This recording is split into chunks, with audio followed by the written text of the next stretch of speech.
Hey, today I'm going to talk to you about the presidential election process and the Electoral College. So, we're going to talk today. I'm going to talk to you about how the President of the United States is elected, and we need to understand how the various processes involved in a US presidential election, how it works, and examine how the Electoral College system both facilitates and challenges democracy. Right. Let's talk about the presidential election process.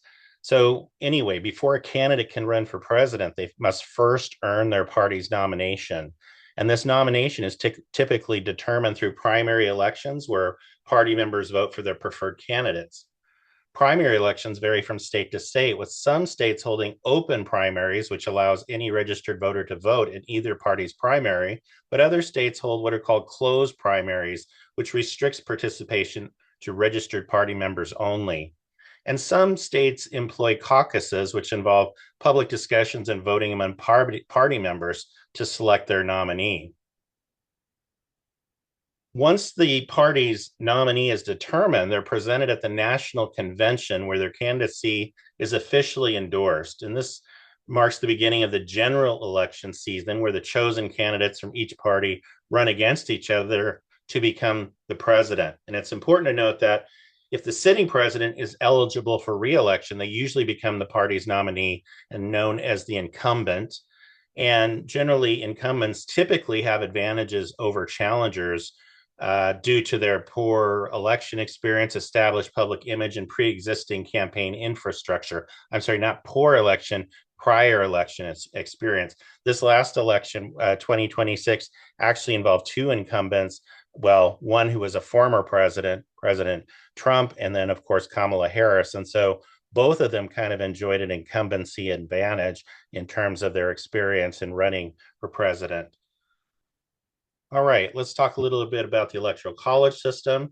And it's unique to the United States, of course. And the framers of the Constitution designed the Electoral College to balance participatory democracy with the concerns of the time. Each state has a specific number of electors equal to its total congressional representation, and that's the sum of the House of Representative members and senators. For example, Georgia has 14 representatives and two senators, which results in 16 electors. It's worth noting that some states allocate their electors based on the party's candidate who wins, dividing them evenly between the parties. All right, what about Election Day? On Election Day, citizens will cast their votes for a slate of electors representing their preferred candidate. In most states, the winner of the popular vote receives all of the electoral votes, a winner-take-all system, except for Maine and Nebraska, which has more of a proportional allocation system, I should say. Although rare, electors can vote against the popular vote, becoming quote unquote faithless electors, but they can be sued by their state actually if they don't vote the way to reflect the popular vote.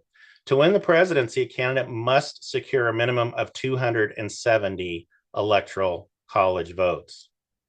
So the electoral college system has been a topic of contention during every presidential election.